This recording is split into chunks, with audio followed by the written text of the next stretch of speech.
Көк түрікпін, көк бөрісін пір тұтқан бөлтірікпін, көк тәңірге тәубе етіп қол түріппін, көк бен жерді меншіктеп қаған болып, азуымды көрсетіп от бүріктім. Көк түрікпін, әруақтанып үстінде көк күліктің, көк сүңгіні көтерсем, көп дүгіттім, абыз болып сөйлесем, кек тұмыттым, қобыз болып сөйлесем, көк тұлыттым.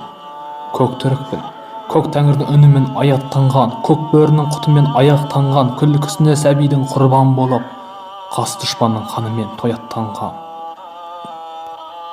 Көк түрікпін, ой сәулелі күн сүйген басыңдағы, күлтегіннің жырымын тасыңдағы, тағылыммын тарихы терең тартқан тағдырыңмын, көзіңнің жасындағы. Көк түрікпін, дана туған даламның жарғысымын, ақын рухта атамның ар құсымын, азаттықты аңсаған алашұлмын, қаза тапқан құрбандар қарғысымын.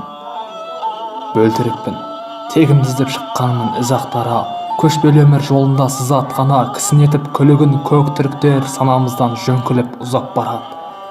Күн батады, қып-қызыл мұңға тамып, аңызымды аспанға тыңдатамын, көкке қарап мезгілсіз ұзақ ұлып, тегін жоқтап көк бөрі үн қатады.